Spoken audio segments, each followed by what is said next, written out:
Thanks very much, everyone, for coming along this afternoon. I hope it's been a really rich and full day for everyone, and you're well caffeinated as we're here in the late part of the afternoon. And I'd like to welcome you to this afternoon's panel, which is on the topic of the future of exhibiting troubled pasts, institutional histories in Ireland and Northern Ireland. My name is Emily Mark Fitzgerald, and I'm an Associate Professor of Art History and Cultural Policy at University College Dublin, where my own research concerns the cultural history of the Irish famine, of poverty, and of migration, as well as museum and heritage studies. And from 2009 to 18, just under 10 years, I was one of the directors of the Irish Museums Association as well, so it's really nice to see lots of familiar faces here. But today's session has been stimulated by a challenge that we're currently facing here on the island of Ireland, to preserve, interpret, and commemorate the difficult histories of public and religious welfare and educational institutions.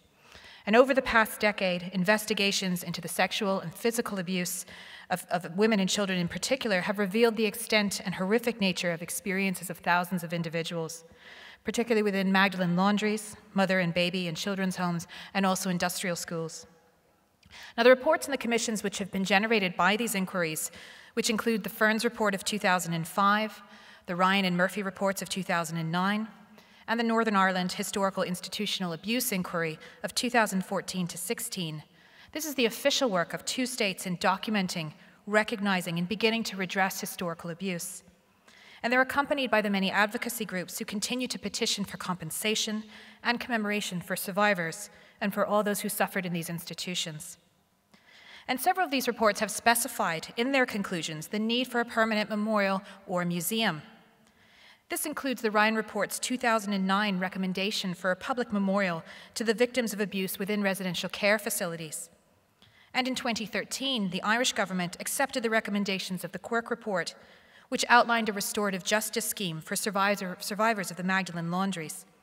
And it also recommended the acquisition, maintenance, and administration of a garden, museum, or other form of memorial. Yet we're nearly 10 years on now from the Ryan Report, and no museum or substantive exhibition has yet emerged. A proposed €500,000 national memorial to the victims of institutional abuse, which was planned and selected for Parnell Square in the heart of Dublin, met multi-pronged opposition from survivor groups, the Irish Georgian Society, and also prominently the independent councillor Mannix Flynn, himself a former resident of an industrial school. On the grounds of its location, it was proposed to be integrated into the Garden of Remembrance, which is a pre-existing memorial to the 1916 Easter Rising, on the grounds of its design, and also arguments that commemoration might permit the state to avoid its financial liabilities for survivors and eclipse other forms of redress.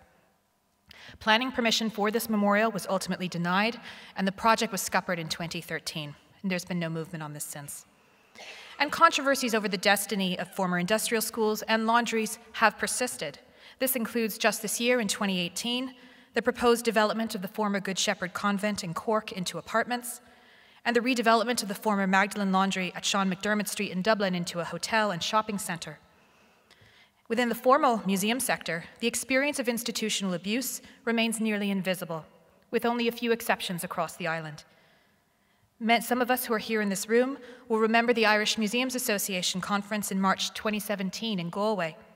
And this took place on the very same day that the devastating news broke of a large number of remains of children that had been discovered at the site of a former mother and baby home in Tuam, County Galway. This is another investigation which is ongoing, and details of plans for a forensic examination were announced only last week. And this is also a site which has yet to receive any kind of substantive formal commemoration. So we as a museum and heritage community are faced with a pressing dilemma. There are no nationwide structures or processes in place to scope or plan for the preservation and collection of these histories from a heritage perspective, particularly within local communities where such legacies are very deep and very painful. The need for coherent and considered policies and practices is further exacerbated by the aging of survivors and the ongoing threat to the survival of what material heritage still remains. So I hope today's panel will be an intervention and the beginning of a sustained conversation about our roles and responsibilities as a sector.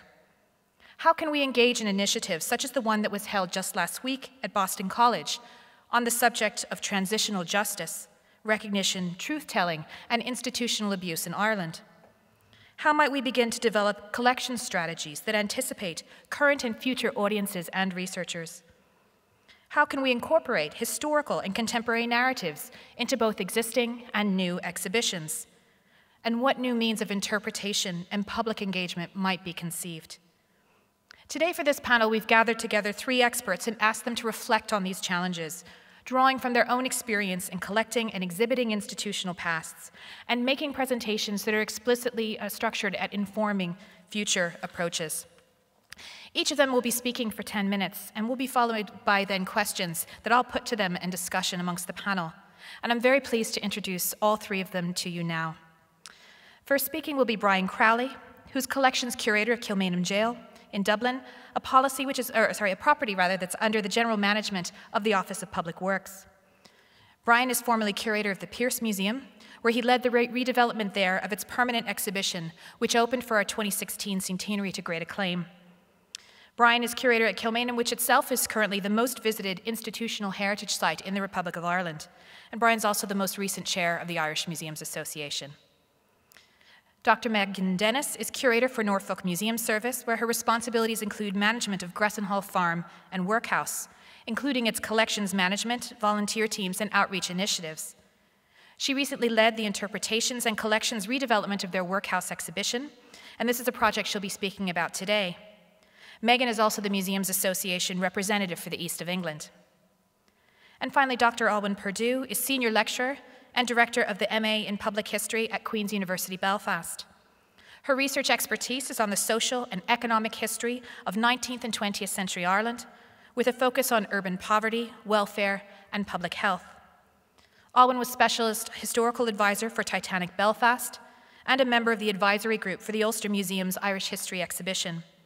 Alwyn's a fellow of the Royal Historical Society and a member of their Public History Prize panel, and also international editor for the Public Historian Journal. So we'll begin today then with Brian.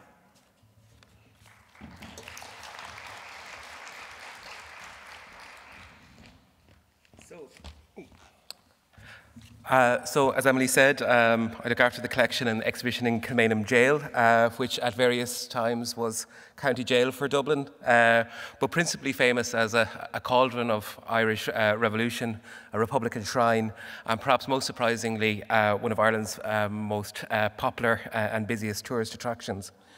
But I'm going to start back in 1916.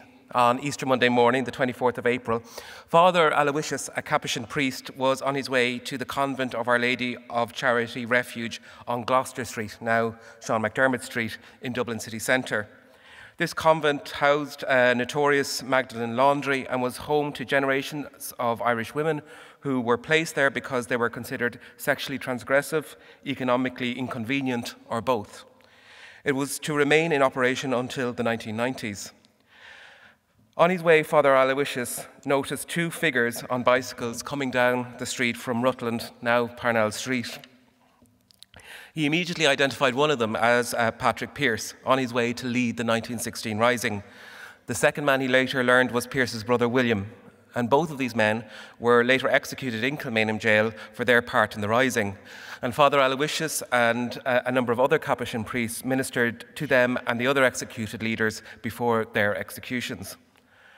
So, unsurprisingly, for nearly a century, historical interest in this story has focused on the 2 Pearse brothers, off to fight in one of the great historical turning points of Irish history. Little or no attention has been paid to the women incarcerated in the Magdalen laundry for whom Father Aloysius was about to say Mass. And in many ways, I think this moment encapsulates so much of Irish society's relationship with its past. We have been fascinated, some might say obsessed, with the story of our revolutionary struggle for independence. This has often been at the expense of more troubling narratives in which those who did not conform to accepted norms within Irish society were brutally silenced, their story erased. Therefore, the decision in 1960 to form the Kilmainham Jail Restoration Society in order to preserve and restore Kilmainham Jail had nothing whatsoever to do with the building's history as the County Jail of Dublin between 1796 and 1910, nor had it anything to do with the estimated 100,000 ordinary criminal prisoners who passed through its doors during that time. It was purely the Jails Association with the struggle for independence, and in particular its use as the location for the executions of the leaders of the 1916 Rising, which motivated an extraordinary group of volunteers to save it from possible demolition. And then, of course, in addition to the dramatic events of 1916, the jail had played a pivotal role in nearly every part of the struggle for Irish independence. From the 1798 rebellion, Robert Emmet's rebellion in 1803, the Young Islanders in 1848, the Fenians in 1867, the Parnell and the Land League between 1881 and 82, the Invincibles in 1883, and then as a purely political prison, the 1916 Rising. It was used again during the War of Independence, and finally closed at the end of the Civil War, and finally closed in 1924.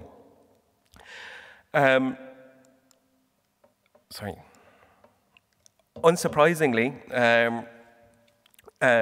with this very crowded narrative, it was very difficult to find space to talk about the experience of ordinary prisoners in Kilmainham Jail. When they did appear in those early years, it was generally in the context of the Great Famine of the 1840s. And their story was told to reinforce the museum's dominant narrative of the British government's misrule in Ireland and the necessity for successful revolutionary movements to fight for Irish independence. Those who were imprisoned for what were considered sexually transgressive crimes, such as prostitution or homosexuality, went unmentioned. Neither was there any real discussion of the more problematic prisoners in the jail's history, for example, those guilty of heinous acts such as murder and rape. However, in addition to the restoration of the building, the Kilmainham Jail Restoration Society also gathered together one of the most important collections of material related to the Irish independence struggle. Many members of the Restoration Society were themselves veterans of that struggle and had access to a network of people who had significant collections of material. But most importantly, I think they were genuinely interested in collecting these items and valued them. And this was, at the time, in contrast with the National Museum, who had initially been quite resistant to collecting objects related to the modern struggle for independence. An institutional focus within the museum on established taxonomies meant that there was no space for the unusual material thrown up by an often scrappy revolutionary movement. The fact that the National Museum now has such a rich 1916 collection was due to the efforts of an outsider, a former revolutionary and journalist, Nellie Gifford, rather than an initiative from within the museum. The collecting areas established by the Kilmainham Jail Restoration Society continues to be a big influence on what we collect today. The items in our collection are often deeply personal and emotive. They provide visitors to the museum with a complex insight into the often tragic lives of those who found themselves imprisoned in Kilmainham Jail as a result of their political beliefs and activities. And I'm just going to talk about just one item here, this box of shells, which belonged to the daughter of Thomas MacDonagh, one of the leaders of the 1916 Rising, who was executed in the jail in 1916. The following year, she was in Skerries at the seaside with her mother, Muriel, and they were playing together on the beach with these shells. Her mother went in for a swim, swam too far, got into difficulties and drowned. And Barbara MacDonagh and these shells were gathered up together and taken away from the scene of this terrible tragedy. And for me, these are, in many ways, a very powerful reminder to our visitors that the 1916 Rising is not all about the GPO, the great struggle for independence. For a lot of people, the 1916 Rising was a very personal tragedy, and its effects in terms of these personal tragedies were to continue for generations to come. Unfortunately, the Kilmainham Jail Restoration Society did not focus any particular effort at collecting material related to the ordinary prisoners in the jail, though it should be said that there wasn't necessarily much material for them to collect. However, by the 1990s, a more holistic and inclusive approach to telling the story of Kilmainham Jail was developed when the current museum was built and opened. And one entire floor of that new building was dedicated to telling the story of ordinary prisoners. However, in contrast with the rich and engaging material we have relating to political prisoners, we estimate that less than 2% of our collection has a connection with the history of ordinary prisoners. And this material often lacks the richness and depth of the rest of the collection and offers little insight into individual lives. In most cases, the only evidence which survives about criminal prisoners is their entry in prison registers. Indeed, if they had not been arrested, there may well be no record of their existence at all. Our necessary reliance on these records mean that their lives remain defined by the penal and judicial system which incarcerated them and sought to diminish their humanity.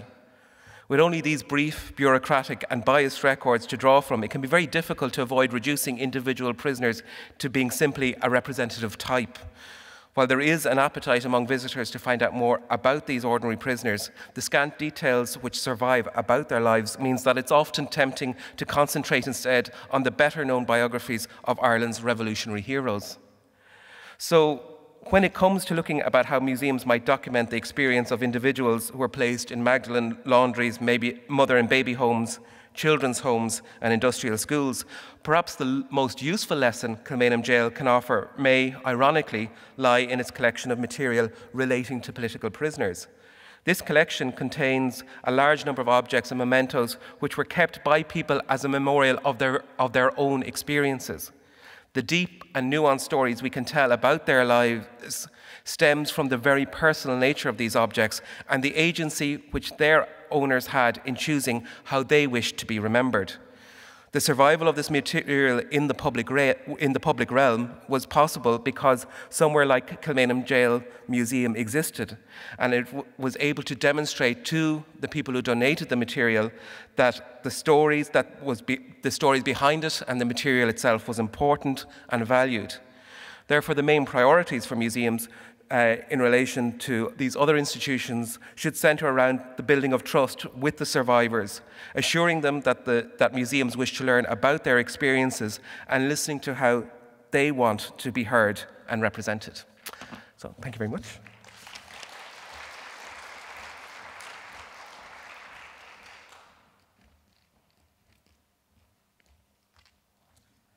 Thank you very much. My name's Megan. For the last 5 years, I've been working on a project called Voices from the Workhouse. Hopefully the screen will change. Excellent. Funded by the Heritage Lottery Fund, we've been exploring ways to collect, exhibit, and engage with the history of this workhouse. The project has forced us to engage with troubled pasts. Previously, these pasts have been invisible, unrecognised, misunderstood, and even censored. Today, I want to talk about how we developed strategies to collect, exhibit, and engage with these difficult histories, including experiences of rape, suicide, and illegitimacy within the institution. Key to these strategies was the recognition that these difficult pasts also have contemporary parallels that we cannot ignore. But we must also recognise that the collections also contain uplifting and surprising stories of positivity and empowerment within the institution, which also needed to be told in a careful balancing act.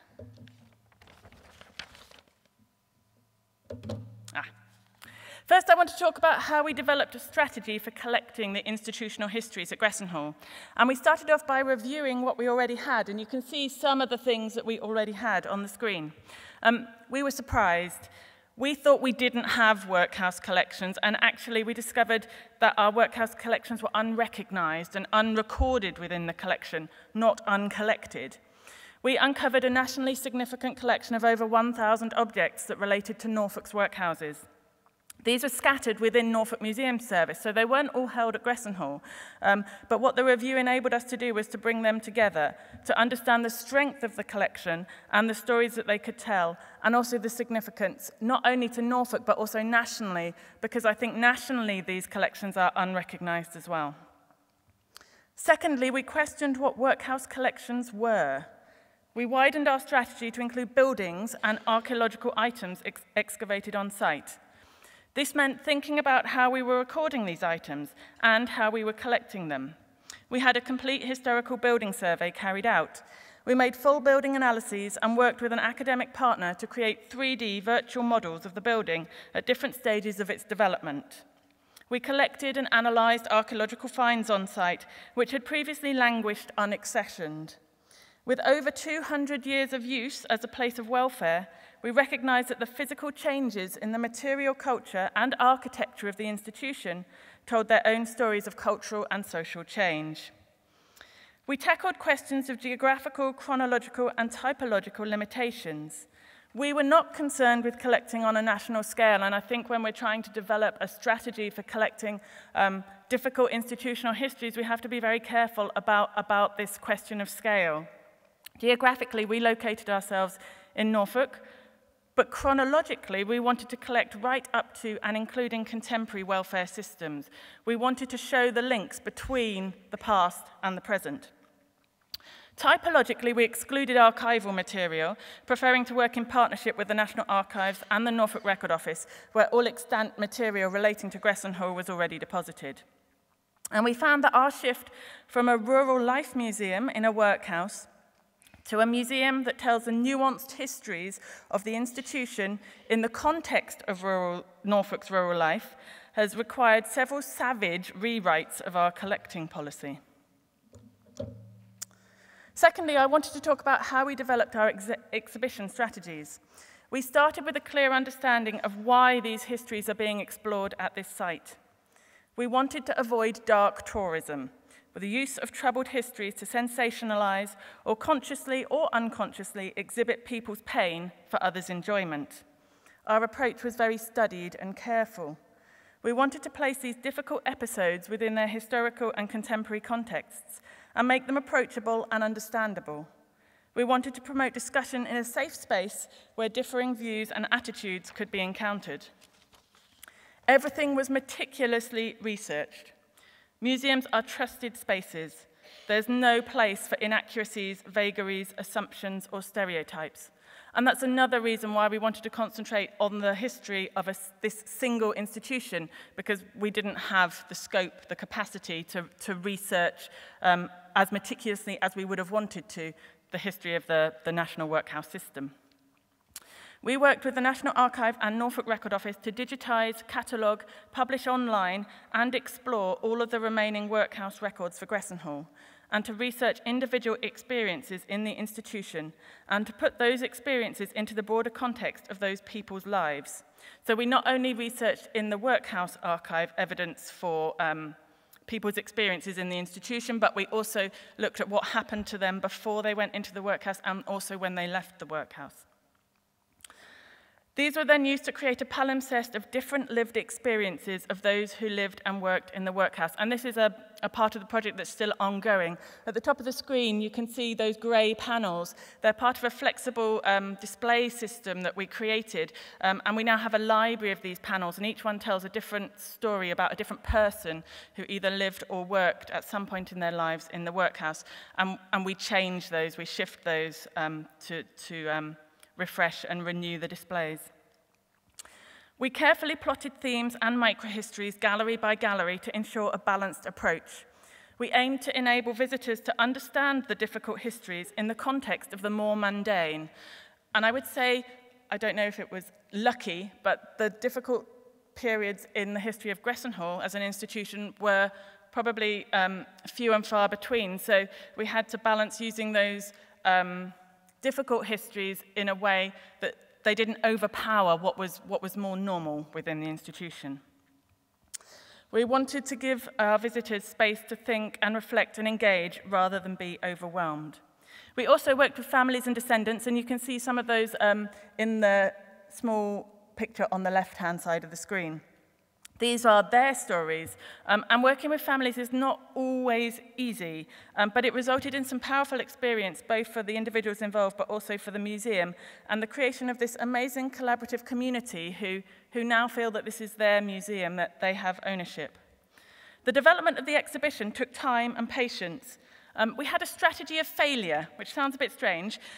We tried various approaches, we prototyped, we consulted, we developed things, and then we discarded them. We didn't expect to get the exhibition of complex histories right first time. We had to try and fail to find the right way forward.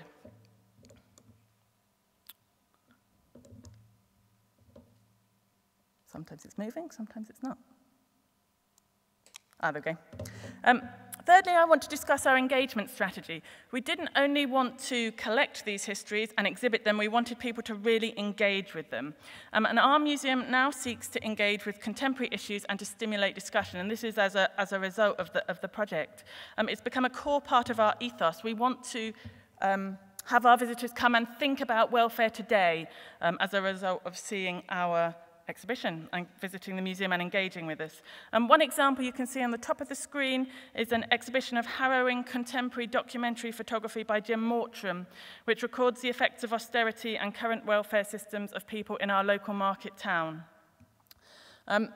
We have purposely engaged with new partners, and you can see a number of logos on the left-hand side. Institutions and welfare organisations that over time have perhaps replaced the Workhouse. We actively wanted to make it part of our ethos that we would continue to support those individuals that 100 years ago the Workhouse would have supported. So we're actively seeking and working with partners that now work with those people today. Museum and archive sources are used at the heart of these engagements. And you can see at the top of the screen a collection of spoon dolls, which were created by participants after examining Workhouse census records. And we have one spoon doll for every inmate in the Workhouse in 1861. Each spoon was created by someone today who 100 years ago would have been part of the Workhouse community. We actively engage with creative professionals and communities, exploring our collections and histories in new and inspirational ways, telling the story of the Workhouse in a community and schools opera, as you can see on the top left-hand side, enabling creative writing like the fantastic poem Houses Divided by Kate Eggleston Wirtz that we have exhibited at the museum a year ago, and displaying varied and exciting work on site to a mainly family audience. None of this work would have been possible without an open and experimental strategy that proactively seeks to enable engagement with the past in a diverse range of ways and to promote the discussion of contemporary issues of welfare today. In conclusion, collecting, exhibiting, and engaging with troubled pasts at Grayson Hall would not have been possible if we'd been too afraid to try. We had to commit to tell the whole story and to not only select the most salacious, horrific, or safe episodes in the history of the institution. We had to put the troubled pasts into their historical contexts to enable real understanding. And it had to be a nibbling process, trying a little bit at a time until we found the right strategies for us. We admitted when we got it wrong, and we tried to learn from our failures. We always tried to approach the challenge with honesty and integrity, and a key to this was working and learning from other Workhouse sites. In terms of strategy, we accepted that we cannot tell the whole story of the national Workhouse system. I think rather there needs to be a nested series of strategies towards this, individual sites, local, regional, and national strategies, all sitting within each other to ensure difficult institutional histories are collected, exhibited, and used for engagement. Key to our challenge, and the reason why I have put this slide up, is balancing those troubled histories with a family-friendly site. We're a 60-acre site with a working farm, which was also a working farm in the Workhouse period, very popular with school children. And we found that actually, by not underestimating the capacity of children to really engage with these difficult histories, that was where the key was to that balance. At the end of the day, the only failure, I would say, is not to try to record these institutional histories. Thank you.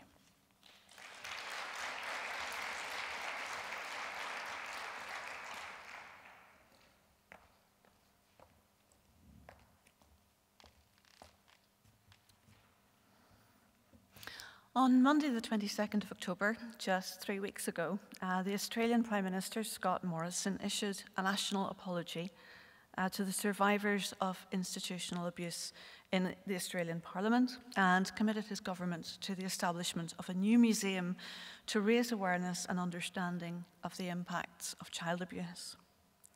This led to some considerable debate as to whether a museum was in fact an appropriate space for such topics to be explored. So I want to look briefly now, just for a few minutes, at the role that might be played by public history, and particularly by museums, in dealing with troubled pasts and with the legacy of violence and abuse, and to ask whether museums should and can effectively address such problems and difficult topics. Here in Northern Ireland, we've had our share of difficult pasts. Pasts that still, for many, live on into the present. things that have happened in the past have caused deep wounds, some of which are clearly visible to all, and others which are invisible, but nonetheless real for that. Much of the troubled history with which this region has sadly been associated is all too well known. For 30 years, this part of the country has been torn apart by violence. It was tragically affected many people of my generation and that of my parents. For many of us, thankfully, that is now very much in the past. Last year, I realized to my shock that my undergrad students, for the first time, were born after the peace process had begun, which really made me realize just to what an extent for the new generation coming through, this still is very much part of history rather than something they've lived through, which is a good thing. Some, however, do continue to carry the scars with them through bereavement, physical injury, or emotional trauma. Indeed, the legacy of that violence carries on in other ways as well. Earlier this year, as we approached the 20th anniversary of the Good Friday Agreement that ended the conflict, the Guardian reported the shocking statistic that more people have taken their own lives in Northern Ireland since the Good Friday Agreement than were killed in political violence during the Troubles. But this region, along with the rest of Ireland, is also struggling to come to terms with another difficult and troubled past that has not been so visible to the world at large. As the series of inquiries and reports that Emily referred to earlier have shown, the abuse of children, young people and women has gone on in state and church-run care homes across the country over generations and has caused significant trauma and left scars on our society. The question that faces us then as public historians, museum professionals, academics, practitioners is, what do we do with this? What do we do with this knowledge? How do we deal with past trauma, with violence and abuse? And more specifically, what role do cultural institutions such as museums have in dealing with trauma? Let me go back to the Troubles. Earlier on this year, on the 20th anniversary of the signing of the Good Friday Agreement, the Ulster Museum here in Belfast took a very brave step in launching its new, much anticipated gallery to the Troubles and beyond. As many of you will be aware, this was designed to replace an older, much criticised representation of the Northern Ireland Troubles, where the old gallery had been based solely on enlarged black and white images with minimal text, utterly ineffective in its desire not to offend. The new gallery is collection-based, incorporating artifacts from everyday life during that period, from the conflict itself, and also artistic responses to the Troubles. Importantly, it also involves continued work with local communities to gather oral history, to collect and record a wide range of objects and the stories connected to them. Where the old gallery was monochromatic and two-dimensional, the new one is dynamic, offering opportunities for people to respond and contribute their own stories, so constantly changing as people respond to it, adding layers of meaning and real depth of understanding through their own first-hand accounts, not just of the conflict, but of the reality of living on a day-to-day basis. I visited the new gallery just the day after it had been officially launched, and there were a large number of people there to see it. From the accents around me, I got the impression that there were some international visitors, but the majority of those that were there that day were local to Northern Ireland. I was particularly struck by an enlarged photograph that was up on one of the big walls, a huge photograph of families being evacuated from their burned out homes during the early years of the conflict. I stood looking at the photograph, just taking it all in and thinking, you know, just how different from my own experience it was. And I stood looking at it for a while, and there was a man standing beside me, a guy probably in his mid-60s, I would say, and he was just standing looking at it as well. And he just suddenly started to talk. I remember this so well, he said. And he just went on to tell me about his memory of his family being burnt out of their home in exactly this way, about the family gathering up what possessions they had, abandoning their home to the flames, losing everything that they'd known. And as he spoke, it just struck me how different our experiences were. His with that behind him, mine very limited experience growing up in the suburban east of the city. We just seemed to be worlds apart. But the conversation moved on, and we talked about, the Troubles and our memories of Belfast during the 1980s, about being searched as you went into shops. And suddenly, from this very, very different perspective that each of us had, we came together into this shared moment and shared ground. And to me, in many ways, that is the success of that gallery, that it does bring people from all backgrounds and perspectives to this shared ground. And that made me think about the potential of museums. And it brought an interesting slant to discussions I've been having with a range of people about whether now might be the time to develop a new museum to the Troubles and to the peace process. The question that comes up again and again, however, and I think is pertinent to our topic today, is, should we remember? And if so, how should we remember? Is history not part of the problem? The past being a cause of so much division and used in ways that continue to divide us. Many of us who lived through the Troubles certainly prefer not to remember it. And today, 20 years on, as we enjoy Belfast hipster coffee scene or its Christmas market, it does seem like another world. Forgetting the past is easy, something probably many of us would prefer to do. My new acquaintance at the photograph also agreed with that. He stood looking at the photograph and he said, I'm not sure if this is a good thing, revisiting all this stuff. Wouldn't it be better just to leave these things in the past and move on? And similar objections and similar questions have been raised with regard to the role that museums might play in dealing with equally traumatic, though perhaps more personal causes of trauma, that of institutional abuse. Is that a subject for museums? Some responses range from, wouldn't this all be too painful, to, well, it's not exactly a great day out for the kids. What would be the purpose of such a museum, such an exhibition? Is it ethical? Is the museum an appropriate place in which to exhibit trauma? Does this not cause more harm than good? Is there not a danger as well that it will lead to commodification of suffering, something to be put on display for other people's entertainment? Yes, it might be. There are all sorts of dangers in curating exhibitions dealing with suffering in the past, particularly when those sufferings are still raw and still very real. Curators face a huge challenge in dealing with sensitively with the pain of survivors, in collecting their stories in ways that gives them voice, respects their right to privacy, and restores their dignity. But I would also say that despite the dangers, there is an imperative on public historians to deal with these difficult pasts, something that has actually been explored in many ways around the world. Increasingly, the potential and the power of museums to enable personal and social change, to confront difficult pasts, and to act in ways that heal and build society is being recognized.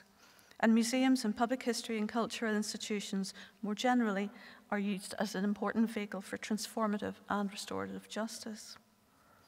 In this, the new gallery at the Ulster Museum is a welcome addition to the growing number of exhibitions and memorial museums that are emerging globally in response to conflict. It has been seen, therefore, that if dealt with carefully and sensitively, institutions such as these can effectively exhibit painful pasts and can be approached in ways that seek to bring about healing. I would argue, therefore, that the public history institutions and the public history of institutional abuse can be dealt with effectively and needs to be dealt with in order to give a voice to those who were the powerless and the abused. We're beginning to see some moves in that direction here in Ireland, largely through organisations such as the Justice for Magdalene's Research or the Oral History Research based at UCD. But as is the case with the idea of a Troubles Museum, and particularly plans for the creation of a Centre for Reconciliation at the former Maze Long Kesh site, there does appear to be a lack of political will to drive this forward coherently. And initiatives are led by interested individuals rather than a coherent response from either the state, the church, or the world of cultural institutions. These are difficult topics, and remembering can be painful, but forgetting is a very dangerous thing. In the case of Northern Ireland's troubled past, we can very quickly forget where we've come from. We take our peace for granted. And in today's society, as our daily dose of news here and around the world informs us, that forgetting seems to be allowing society to drift into very dangerous waters. There is, therefore, an ethical and a moral imperative on historians to fully engage in the public sphere, to curate thoughtful and sensitive installations that not just memorialise and give voice to victims, that helps us and other societies to understand the processes that we've been through and the paths that society can take to redressing wrongs or finding peaceful solutions. I'm going to finish with the words that an elderly man who visited the District 6 Museum in Cape Town, South Africa, just words that where he found for the first time the ability to confront and deal with his own troubled past. And his words were, "And who would have thought a museum could be such a place?" Thank you.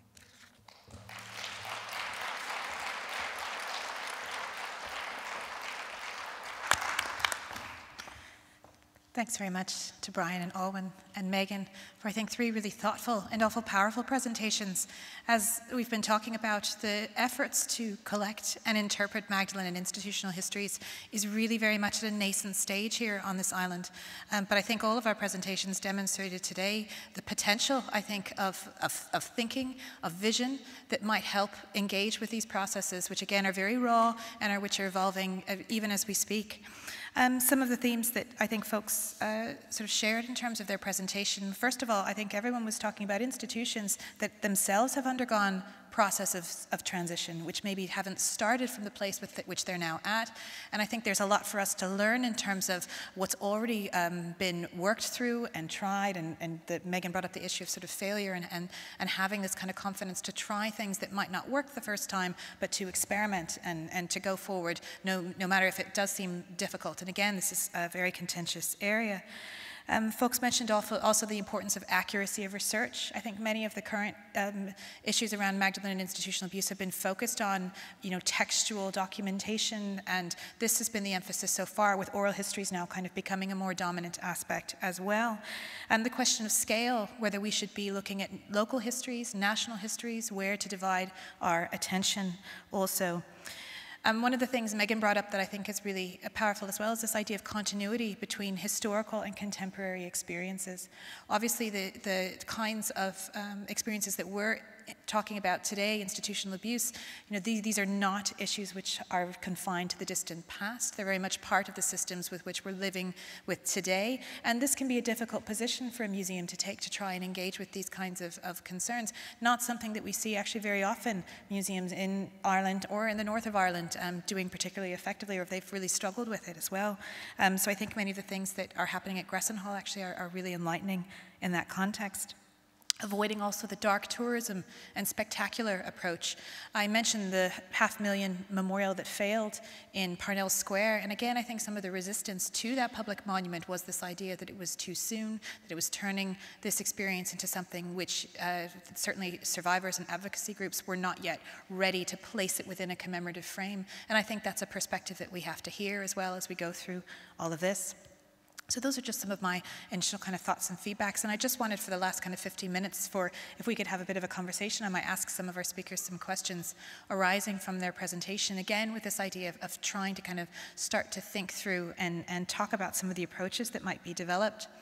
I mentioned the fact that so much of what's been generated so far is textual, and I think Brian brought up very evocatively how powerful the material culture can be, which again is something that we're kind of missing so far in terms of these histories, and Megan mentioned it as well in Grayson Hall. I wonder if you might expand a little bit, and of course the Troubles exhibition, the original Troubles exhibition, that was one of its deep flaws, was its lack of artifactual material which could really connect to people in emotional and profound ways. It was a very, if anyone remembers it, certainly go see the new exhibition this evening at the Ulster Museum, but it was lots of text panels essentially. So if you might sort of expand on what you think the capacity is for objects to tell these sorts of stories, and also maybe a little bit about what might we do in terms of beginning these processes of collecting materials from, again, these are folks often who are living with these legacies and memories. Well, I suppose just in terms of the collection thing, what's interesting in Kilmainham is you go from, as I was saying, these incredibly rich collections relating to the political history of the building, And before we were speaking with myself and Holden, we were talking about just how skilled, I don't know if it's a feature of Irish Republicans, but they're actually really nuanced in terms of how they collected and what they collected, and often in a much more, I said, more nuanced ways than the professionals at the time. But then when you look at the experience of the ordinary prisoners, essentially the reason they're in prison is due to a material poverty. So one of the few things that we do have is we have a box made in 1842 by a man who was being transported to Australia, and it's just a small wooden box that he built to bring his possessions. And we did an exhibition a good few years ago about unusual objects or objects with stories in our museum. And I had this group of children, and they're actually from a very socially deprived area of Dublin. But one of the things that they found very difficult to imagine was that material poverty, because it's not a feature of modern poverty today.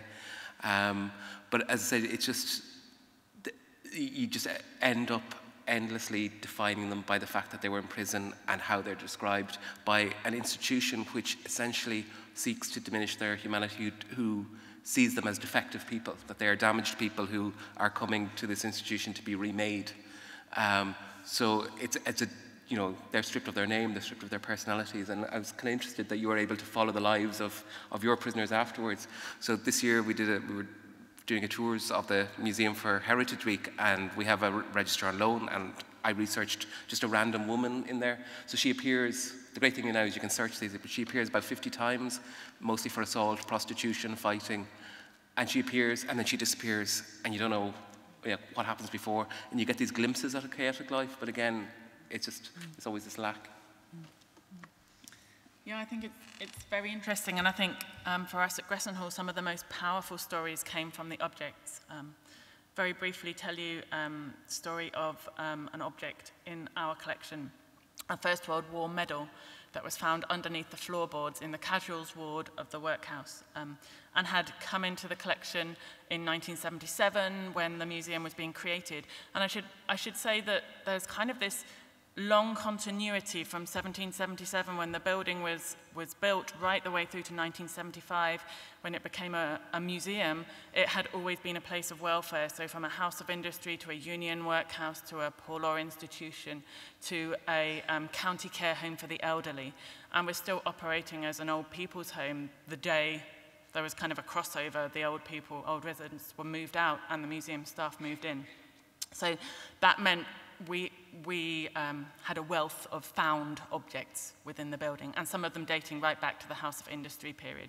So that was amazing, and might not be an opportunity that other institutions would have. But this medal was discovered underneath the floorboards and was accessioned into the collection, but no one had ever done any research on it. And in brief, we decided to do the research and discovered that it belonged to a gentleman called Herbert Norton. And with his name from the medal, we were able to do exactly that, create the microhistory of his life. And we found out that he had been in the workhouse when he was a boy, and that he had been trained to be a valet, and he'd gone off, and he'd then served during the First World War. And after the First World War, he'd developed epilepsy. He'd been involved in a shell dump explosion, developed this epilepsy, and through using all kinds of sources, historical and newspaper reports, that kind of stuff, we then were able to unpick the tragic end to his story and how the medal came to be in the workhouse, because Herbert went into a spiral of decline. He was forced out of his job after he had an epileptic fit, couldn't support his family, and had got to the point where he felt he wanted to return to the workhouse. The workhouse for him was a place of sanctuary. And so he came and he requested to be allowed to stay. He was allowed to stay for one night, but because he was in receipt of out relief, he wasn't allowed to stay longer than that, and he was housed in the casuals ward, which is when we think he must have slipped the medal, which we think he probably wore on a chain around his neck between the floorboards. And when he left, unfortunately, he never made it back. He committed suicide. He wasn't able to return to the workhouse where he felt safe and where he'd grown up and that had given him a community. And because that was denied to him, he felt he had no other option. And obviously an amazing emotional story for us, but a really important one, because we tend to think of these institutions as places of terror. And actually, for some, they weren't. They were a safety net. They were a place that could provide a family for people who didn't have one elsewhere. And that's a 20th century story, obviously, and involved us working with descendants, but really demonstrates if you can find those objects and you can find the stories and unpick them, then the power is all there. As I said, we were very lucky to have a great wealth of collections that just stayed in the building. We also received quite a lot of objects from staff and guardians who ran the workhouse, who had collected things during their working life. And those have been, and still continue to come in, so photographs and wooden platters and all sorts of things that staff and guardians had collected. But I don't think we have anything that has been donated by an inmate, and that says a lot, because the objects that have been retained have been selected by those who were in power, and that's another issue. Yeah. That's very much at the heart of my research at the minute in terms of welfare, poverty. It's the people who are in positions of power who leave the letters, who leave the diaries. You have obituaries written about them. The poor don't have that. And the same, the actual physical objects associated with poverty, with welfare, with institutions tends not to reflect those who use them, but those who perhaps administered them. And I guess that's where this very, it's like a jigsaw puzzle, trying to build up the research using institutional records where possible.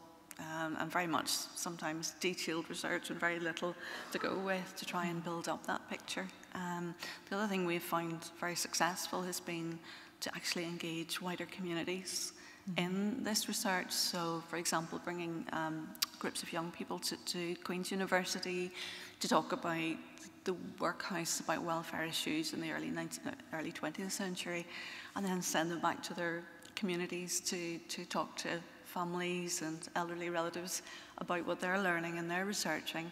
And it's incredible just what kind of objects and artifacts that come from that, but then they in themselves generate more stories. So it's very much an iterative process that can be very rewarding for everybody involved. But there's just one of those ways to deal with that problem.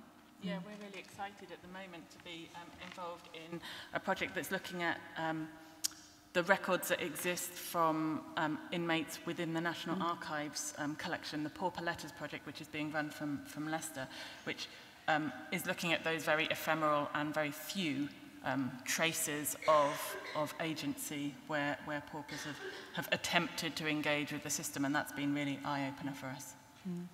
It's interesting, those kinds of process-based collections approaches are really interesting. I'm thinking even of a sort of an earlier generation of the UCD, the folklore collection, the schools survey, for example, where young people went and, across the country, there was this joined-up initiative for young people to interview their grandparents about what they knew around the famine and around all other kinds of events in Irish history. And today, those kind of copybooks, which are still in the collection of the Folklore Archive, are themselves an object that people come and visit, not only for their information, but they're now part of the experience of the people who actually wrote them and conducted them. So it can have that sort of longevity of presence, which is a really interesting aspect. One of the things that we've kept circling around, I think, at this conference in lots of sessions and in lots of different ways are the issue of the live issue of politics within the space of the museum. And this, of course, is a dimension of the topic we're talking about today, because many of the concerns we're looking at are still in issues of live redress and justice. So that was a question I wanted to ask our panelists as well, is how can museums deal with this, or in what ways can they approach this, because this is inevitably going to be part of the story that we're trying to collect and interpret around issues of institutional abuse. Is it ethically possible for a museum to distance itself from this? And I just thought if you might have a few reflections on that, and a few of you have already brought it up in your presentations. Well, I would say, I'd say that museums do have a responsibility to deal with issues, but there's a very, very fine balance between the various roles that museums play. And while engaging with difficult and contemporary issues is one aspect of that, it's not all of it. I would say that's where programming comes in, to activities that are built around perhaps exhibitions, a series of lectures, debates that there are spaces in which those discussions can take place that aren't necessarily part of the exhibition itself in some ways. I also would say that there's a lot of ways in which contemporary issues can be alluded to without necessarily being the central focus of an exhibition as well. And I think that can be very, very successful, and you probably Yeah, I think that's the most powerful. So the documentary photography that we exhibited and we collected from Jim Mortram from our local market town, we displayed together with historical photography, and that was really enlightening and enabling, and allowed us to see that continuation and that link in a very kind of hopefully light touch way, you know, not too heavy-handed, but really powerful. And I suppose in terms of Kilmainham, like in some ways prisoners are one of the most socially excluded groups within society, and there often isn't a space for them, for their contemporary story to be told. So like we are looking in the new year, we're doing an exhibition in conjunction with UCD looking at kind of mental health in Irish prisons since the 1960s. But you know, for many years as well, we were a venue for a prisoner art exhibition. And they were, I remember them, they were really powerful events in terms of the families of prisoners who, in many cases, had been, you know, equally as traumatized by the experience of imprisonment. And this event, particularly the opening event, it was kind of a one kind of positive day for people who hadn't had many positive days in their recent history. But the other thing to bear in mind as well is that occasionally when we shift our focus from historical prisoners to contemporary prisoners, it's very interesting to see how kind of sometimes the media can be very sympathetic about historical prisoners and very critical about contemporary issues. And there was a few years ago, but like a kind of tabloid newspaper got wind of a kind of a prisoner who had been involved in a sensational murder case, and they got wind of which of his pictures was on display, and that became the focus, and it was kind of government money being spent on an exhibition about this notorious figure. And again, that kind of disconnect is really interesting, and that's, I suppose, one of the things I was trying to get across, particularly in relation to Kilmainham's history. There's a tendency to see the experience of those poor prisoners in the 19th century as kind of a British issue. And there's been a lack maybe of acceptance of Irish society's complicity with the jail, but also in the wider sense with those institutions as well, that society was in many ways fully complicit. And we call them hidden histories, but I don't know how hidden they were. Just as one final question then, and this is, you know, I think really driving much of what we've been talking about, and Alwyn mentioned it as well, but where does the responsibility lie to progress these initiatives? There's, as I think Alwyn has rightly observed, a lack of political will, but where is the push going to come from? Should it be from ourselves? Are we leaving it to the sort of advocacy groups? Just briefly, you might sort of say where you think this should be located. Well, I'd say very briefly, I don't think we should be leaving it to the politicians for obvious reasons. I think that where there is interested groups and where there are museums and organisations that can drive something forward themselves, that's where it should be coming from. I think museums have a really important, maybe kind of leadership role to play. And at the conference in Boston last week, it was announced that the National Museum are actually involved in collecting a Magdalen laundry, which I think is really important to look at it in that national scale. But I also think in terms of our museum community, you know, I go to lots of local museums, and you know, you always know there's going to be the section on the local industry. But one of the things maybe we have to look at in local museums is about those institutions. And if you look at towns like Ballinasloe, for example, where the psychiatric hospital is essentially the main economic driver within the town, and again, there's this kind of complicity of, you know, when you see how important it was to the town, you sense at a certain point it's in nobody's interest for anybody to get any better or to be released from this. So, you know, it's perpetuated. So I think local museums need to be a bit braver as well and kind of confront uncomfortable histories, uncomfortable local histories. Yeah, I think it needs to come from that local, and then, as I was saying in my presentation, that kind of nesting and building to something that's more regional and national, and that's the way to start, where the interest is. where there's already that will to look at it and to really engage with those difficult pasts. Well, we've come to the end of our time. I just wanted to conclude by saying that for those folks who might be interested in continuing this conversation, I'm pleased to announce we're going to be having a follow-on event next spring that's going to be taking place at UCD, sponsored by the Humanities Institute of Ireland under its research strand, Media, Encounter and Witness Troubling Pasts. And we're really planning for both a series of published conference proceedings and also a set of recommendations and something that's usable as well for both museums and advocacy groups to be able to utilize to progress some of these initiatives.